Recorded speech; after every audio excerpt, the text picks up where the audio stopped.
Good evening. It's Saturday the 29th of July and it's just past 6 p.m. and welcome to our Saturday evening news programme coming to you from the heart of Wyke, Regis.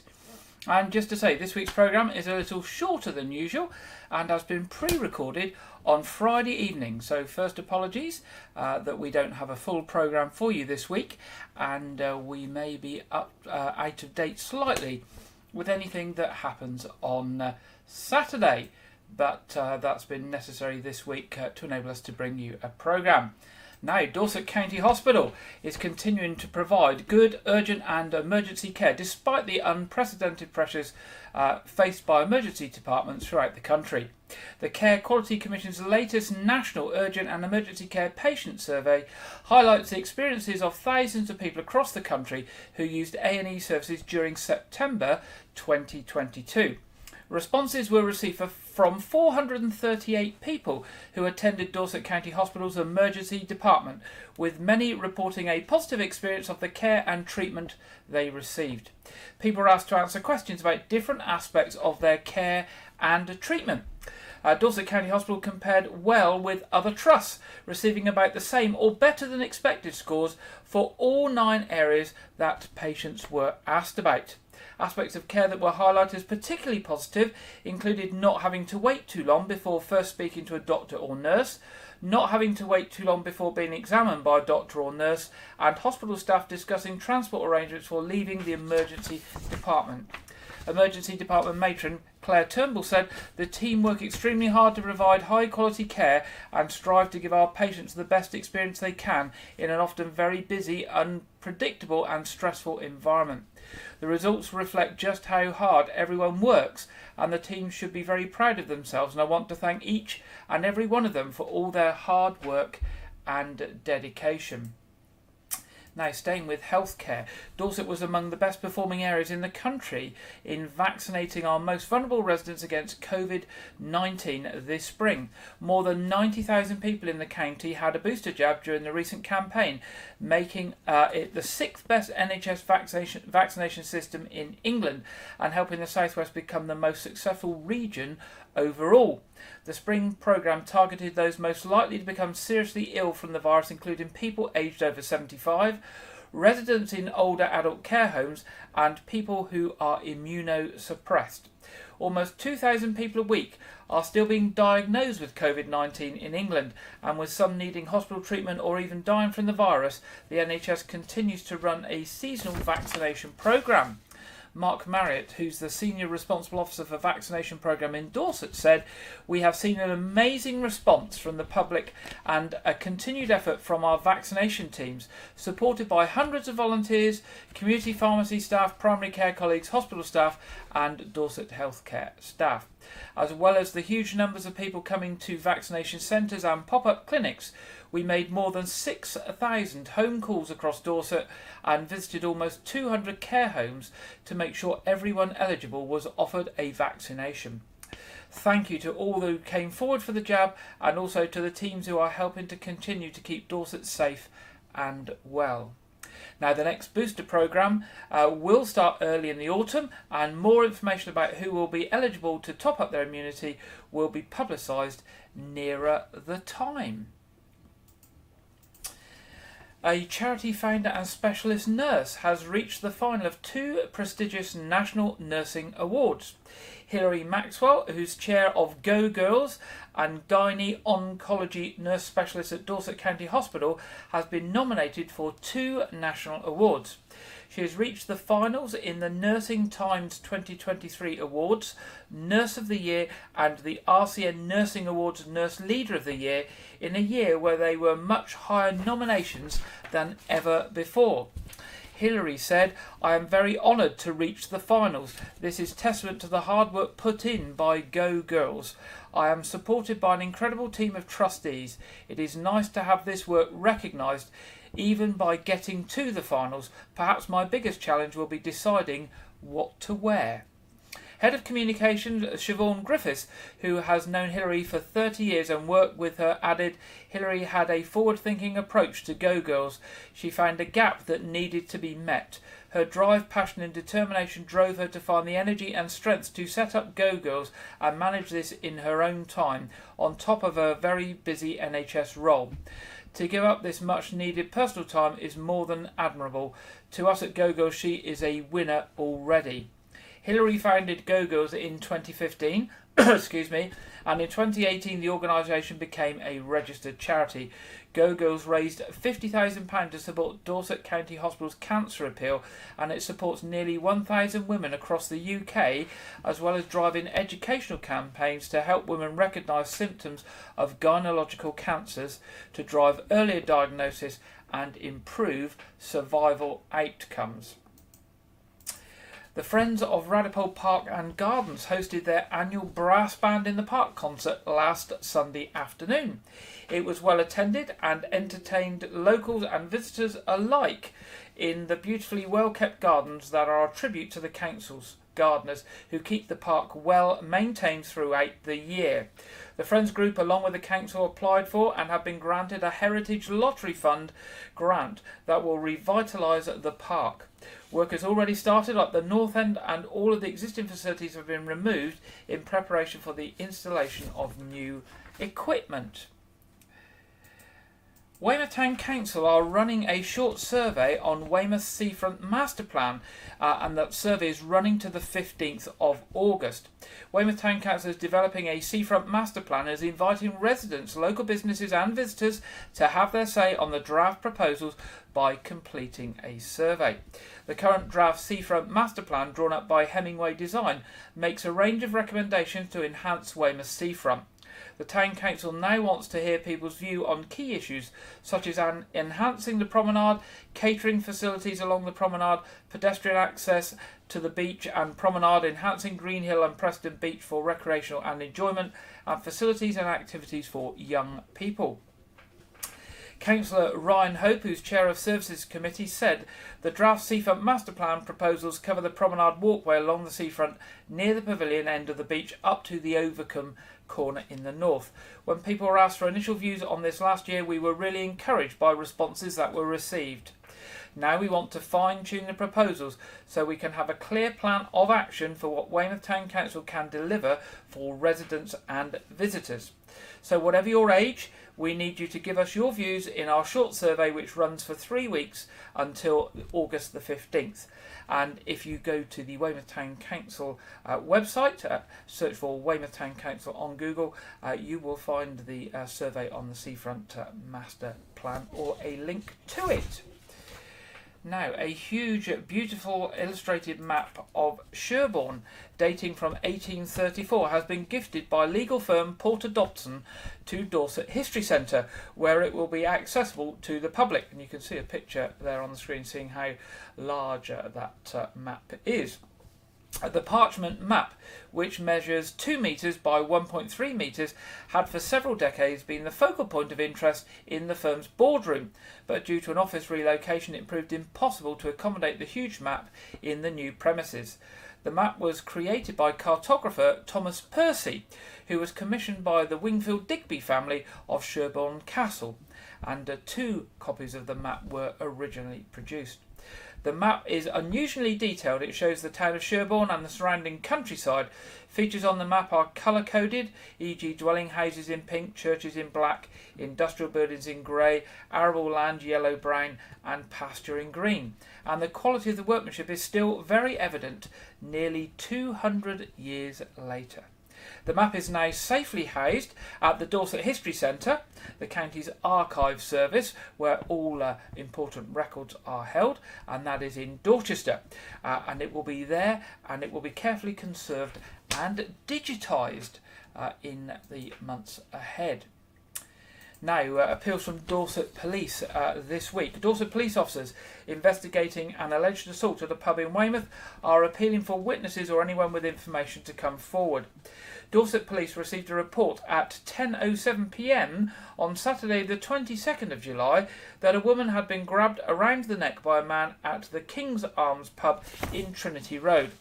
Officers attended and carried out a search of the area. A 35-year-old man from Bournemouth was arrested on suspicion of intentional strangulation, and he has been released under investigation as further inquiries are carried out. Police Constable Robert Langridge of Dorset Police said, "We are continuing to investigate this incident, and I'm appealing to anyone who was in the pub at the time and has information to help my inquiries to please get in touch." Next, from Dorset Police, officers are appealing for witnesses or anyone with dashcam footage to come forward following a serious injury collision in Weymouth. Dorset Police received a report at 8:32 a.m. on Thursday the 27th of July, that's this Thursday just gone, of a collision involving a Zontes motorcycle and a red Skoda Fabia in Newstead Road at the junction with the A354 near Asda. Now, many people will be familiar with the fact that this accident occurred and the hold-ups that it caused around the town. The rider of a motorcycle has been taken to hospital for treatment by the ambulance service. His condition is described as life-threatening. The driver of the Skoda did not sustain any serious injuries. Road closures were in place to allow emergency services to safely deal with the incident. Police Sergeant Dave Cottrell of the Roads Policing Team said, "An investigation is underway to establish what happened, and I'm appealing for any witnesses to please come forward. I am keen to hear from any motorists with dashcam fitted who may have relevant footage to assist with my inquiries. Finally, I would like to thank the local community for their patience and understanding while the road closures were in place. They were absolutely necessary to enable us to conduct a thorough investigation." And lastly, from Dorset Police this week, officers are appealing for witnesses or anyone with information to come forward after a man was assaulted in Weymouth.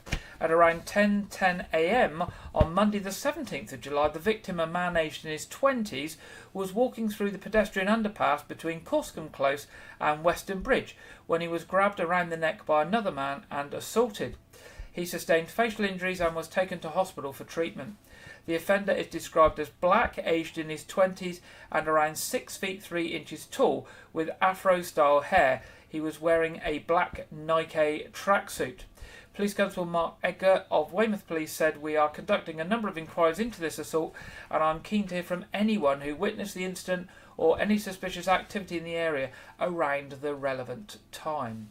Now, if you have information on any of those incidents, any dashcam footage or mobile phone footage or anything else, any other useful information, you can contact Dorset Police on 101, or if you wish to give information anonymously, you can do this via the Crime Stoppers charity by calling free phone 0800 555 111.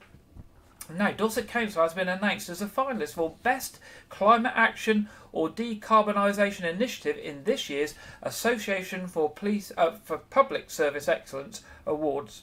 The National Awards recognise the very best in public services and celebrates the work of frontline service teams and the specialist initiatives being delivered by local authorities across the UK. Dorset has been shortlisted alongside 8 other councils for its extensive efforts to tackle the carbon footprints of its buildings. The award submission focused on the council's flagship decarbonisation programme, which saw energy efficiency and renewable energy measures fitted in over 200 council-owned buildings in just 18 months. The judges heard how the council's retrofit projects was immense in scale and complexity and involved tackling emissions in schools, libraries and leisure centres, as well as a huge number of council offices, depots and other buildings. The project, which has cut energy bills by over £1 million a year for the council and its partners, was funded through the government's public sector decarbonisation scheme. Dorset Council secured £19 million of funding from the scheme, one of the largest awards in the country. Now, looking forward to the end of August. If you are looking for something exciting and fun to do during the holidays that will suit all ages and you don't want to break the bank, then there is a great free event taking place in Dorchester to round off the holidays at the end of the summer bank holiday weekend. On Monday the 29th of August, the well-established Anonymous Festival, organised by Dorchester Town Council, is returning now for the 13th year. Running from 11 a.m. to 5 p.m. this year, the event will be held in the much-loved setting of the Borough Gardens in Dorchester. You will have the opportunity to try your staying power with an inflatable rodeo, test your nerve on some bungee trampolines, get a henna tattoo, try your hand at screen printing, create some fabulous craft, get a glitter tattoo, or have your photo taken in a vintage horse box. You will even have the chance to do a masterclass in how to create a special effects wound. And remember, all of these activities, as well as the entrance, are free. Plus, there will be 2 stages of music showcasing some of the best young musicians in the Southwest. They will be covering a wide range of genres from rock to pop and including some rap, boogie-woogie and folk music with something to suit everybody's taste. Now, Emma Scott, who's from Dorchester Town Council, says, "We are really proud of Anonymous, which involves so many young people. It's been amazing to see how many of the young musicians who have played over the years have gone on to become professional performers touring the UK and further afield. This year we are thrilled to welcome back Isaiah Dredd as our headline act. Isaiah first performed at the event in 2010 and has since gone on to become an acclaimed MC and rapper, performing at various festivals across the UK, including Glastonbury, Wireless, Festival, Lovebox and Isle of Wight Festival. Through Spotify, he has racked up over 12 million streams and has just released his debut self-produced mixtape, Zephyr. There will be a range of affordable, delicious foods on offer, including burgers, sausages and chips, mouth-watering freshly cooked Thai dishes, falafels and delicious curries. There will also be a quality fresh coffee stand, popcorn, candy floss and ice cream, and the park kiosk will be open for light snacks and drinks. Now, if you want to find out more about the Anonymous Festival, search for it on Facebook, or you can contact Emma direct at e.scott@dorchester-tc.gov.uk. That's e.scott@dorchester-tc.gov.uk. Now, this year's Takeover Challenge at Dorset Council saw young people take over some of the top roles and responsibilities. The Takeover Challenge is a yearly national campaign running from the 3rd to the 14th of July that allows young people to experience the workplace, inform decisions and have their voices heard. 33 young people aged 10 to 17, including 21 young people who have special educational needs or disability, took part in the challenge this year.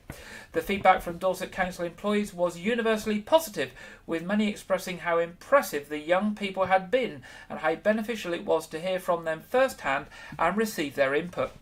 Young people assisted the Family Information Service by testing their website, and the challenge saw young people undertake several tasks, including co-chairing the Youth Grant Fund meeting with Councillor Byron Quayle, helping with web design and testing the Family Information Service's web pages, providing feedback and inputting into the belonging strategy, presenting to the workforce and providing valuable and impactful insight, filming and editing content for the work of Dorset social media account. Councillor Byron Quayle, Dorset Council's portfolio holder for children, education, skills and early help, said, "Well done to all the young people who took part in the Takeover Challenge. Their commitment and enthusiasm towards the challenge was wonderful to see, and we hugely appreciate their time and input. We've been inspired and humbled by their bravery. They were brilliant at challenging us and sharing their thoughts on how we could do things differently. By sharing their voices and experiences with us, they will directly help to inform and shape our services to better meet the needs of young people and families. Thank you to everyone that took part." And Weymouth Oktoberfest, organised by members of West Dorset Campaign for Real L, makes a welcome return this year to Weymouth Pavilion on Friday and Saturday, October the 6th and 7th. And this year sees an all Welsh beer and cider theme. The festival is held in the Pavilion Ocean Room and has spectacular views of Weymouth Bay, attracting beer and cider drinkers from near and far. Committee member and camera bar manager Rich Gabe said, "Weymouth Oktoberfest gives us a chance to bring something different to Weymouth each year. Over the years we have covered the full length of the British Isles, from beers from Cornwall to Scotland, and this year it's the turn to highlight Wales. The festival hopes to have around 60 Welsh beers and at least a dozen ciders, all from Wales and the Marches area. For the first time at a West Dorset Camera event, we will have a Welsh guest brewer who will also be showing some interesting new style craft beer from the Vale of Glamorgan Brewery. This is by far the largest selection of Welsh beers to be showcased ever in Dorset. Entry is by advance ticket only and costs £11 per session, which includes a free pint of beer or cider, souvenir glass and a programme. More information will be available near the time, and tickets will go on sale on the 1st of August, so this coming week, and they will be available at the Weymouth, the Globe and the Doghouse Micropub, Cholbury Town Store, Portland, the Royal Portland Arms Pub, Dorchester, the Convivial Rabbit Micropub, online at www.camerawdorset.org.uk, and from the Weymouth Pavilion box office. And finally, in the headlines tonight, Hazel Hoskin from Maiden Castle Farm reports that Mother Nature has surprised them with the sunflowers coming to bloom earlier than expected. You'll know we've been covering the plans of Maiden Castle Farm with their sunflowers this year. The popular Dorset Sunflower Trail the popular Dorset Sunflower Trail opened yesterday for its third season. Sunflowers are stunning to look at, and even better when the fields are golden at the height of bloom. You can walk and enjoy the beauty of nature, grab that perfect photo, make special memories with friends and family, and be uplifted by these smiling, sunshine-faced sunflowers. Following a successful collaboration last year, Dorset Town Council will be running a number of sunflower-themed events in the town. Dorset and Poundbury will be bursting with sunflower vibes from mid-July, creating a summer sunflower for all to enjoy. For 2023, half of the profits from the Sunflower Trail will be donated to charity. This year's charity is the Special Care Baby Unit at Dorset County Hospital. Tickets are held at last year's prices, £5 per person, and are on sale now. Opening times and information are available on Facebook. Look for Maiden Castle Farm, or on their website at www.maidencastlefarm.co.uk. There we go, that's something to do over this holiday time. Now, we have no features in this week's programme. As we say, it's a shorter programme, but we will go straight on to our regular contributor, Andrew Wright, for this week's film review and preview. Welcome to Wyke Regis TV film review and preview. I'm Andrew Wright. This week, the Super Mario Bros. Movie was released on home video. The film is a collaboration between popular animation studio Illumination, best known for the Despicable Me and the Minions, and game company Nintendo, who published the video game franchise that the film is based on. The film features an all-star cast including Chris Pratt as Mario, Charlie Day as Luigi, Anya Taylor-Joy as Peach, Seth Rogen as Donkey Kong, and Jack Black as Bowser. The film revolves around New York-based Italian-American plumber brothers Mario and Luigi, who get transported to another world and get entangled in the battle between Princess Peach's Mushroom Kingdom and Bowser's Koopas. The film is currently the highest-grossing film of 2023, with its box office run surpassing $1 billion worldwide. I saw the film in cinemas opening weekend, and I gave it 3.5 stars out of 5, where I criticised the script's unoriginality, as well as the cast's lacklustre performances, but I really enjoyed the film, as it was really fun, visually bright, with a great soundtrack, as I'm a fan of the composer, and excellent Mario Easter eggs. Currently, developments on future Mario projects or Nintendo projects with Illumination have been stalled by the Writers Guild strike.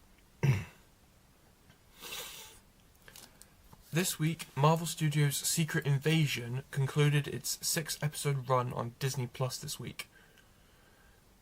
The miniseries is the 9th in the MCU to release on Disney Plus, and the series features the return of Samuel L. Jackson as Nick Fury and revolves around Fury working to stop an uprising from a group of renegade Skrulls who aim to take over Earth by starting World War III. The series also features the return of MCU actors Ben Mendelsohn, Don Cheadle and Kobe Smulders, as well as introducing actors Kingsley Ben-Adir, Dermot Mulroney, Emilia Clarke and Olivia Colman to the MCU. So I watched the miniseries as an MCU fan, and I was massively disappointed by the end result.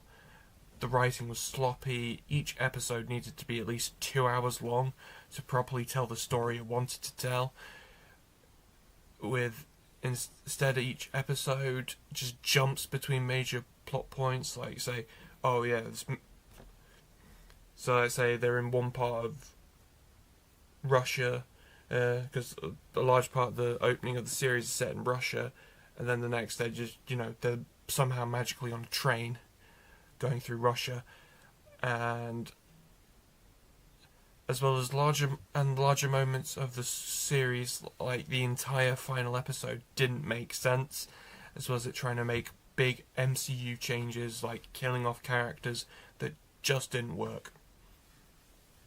I also felt the entire cast was misused, especially the actors returning from other MCU projects, as with Jackson's performance being especially disappointing in some scenes.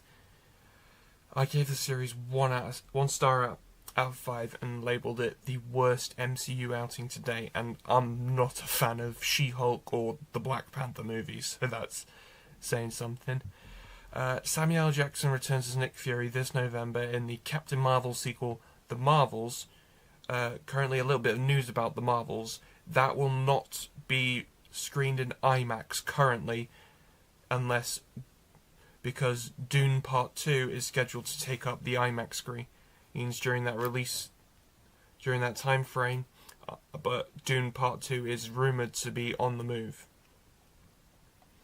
That's all I have for this week, but be sure to check back next week for a very busy segment where I will talk about the home video release of the Dungeons & Dragons movie, as well as the streaming debut of Guardians of the Galaxy Volume 3, the new Gerard Butler movie Kandahar, as well as the theatrical release of the Jason Statham sequel, The Meg 2. Now back to Gary in the studio. Thank you very much there, Andrew, and we'll be back with Andrew next week. So let's see what the weather has in store for us this weekend, and we're going over to the Met Office. And now this week the forecast we're using is that one that was put out on Friday evening for the entire weekend. So it does cover the entire weekend. So we go over to Alex Deakin for the weekend weather forecast. Another weekend of downpour dodging, and again, temperatures will be around or below average for the time of year. Of course, it's low pressure that's responsible. This one is slowly moving in, and around it we'll see bands of showers. The reason? Well, the jet stream is still shifted to the south, still pushing low pressure systems our way. Now, it's not going to rain all weekend, but there will be these bands of showers drifting in across the country. A little drier in some areas across the south on Sunday until the next weather system, again helped along by the jet stream, starts to push in across the southwest Wales and Northern Ireland.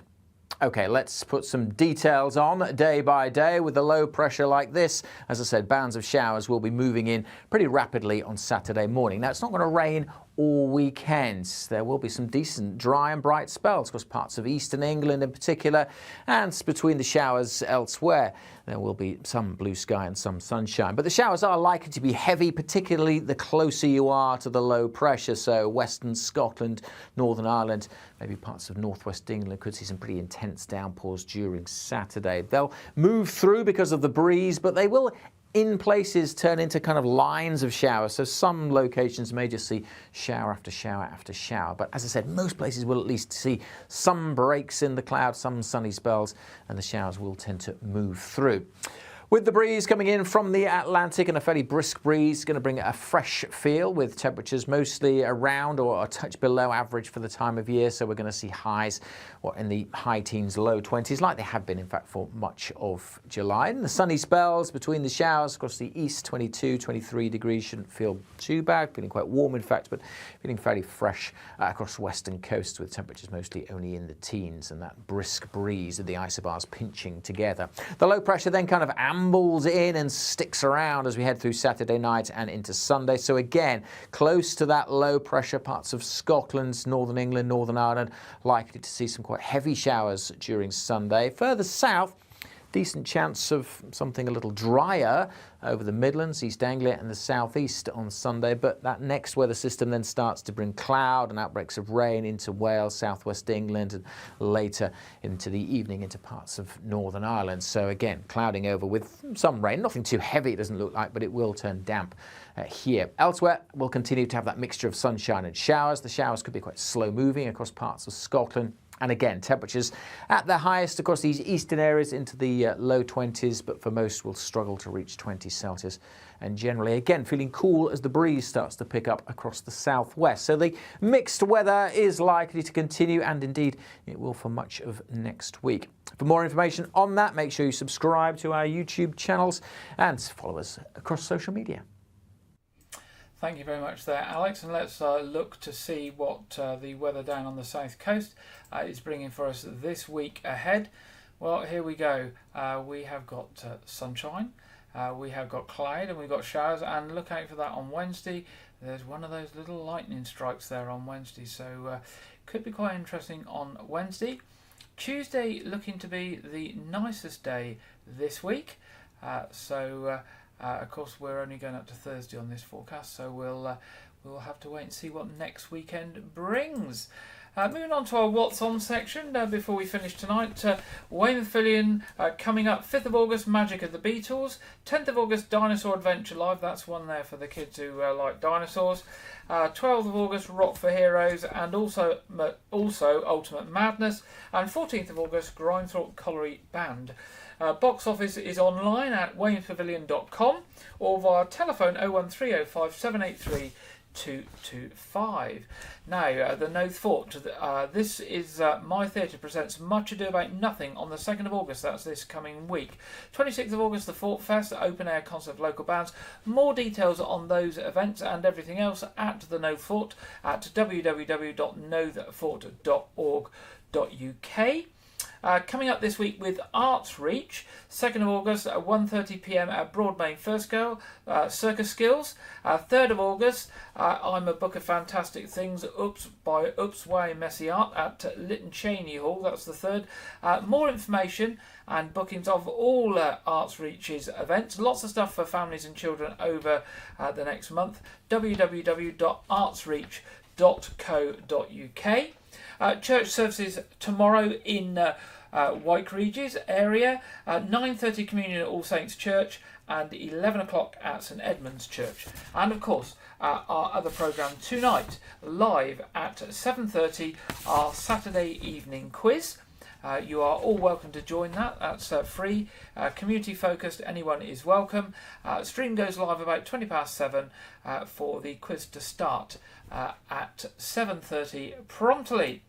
And I look forward to being with you then. Now that brings us to the end of this week's programme. It's a slightly shorter programme this week, and I will be back with you live next Saturday at 6 p.m.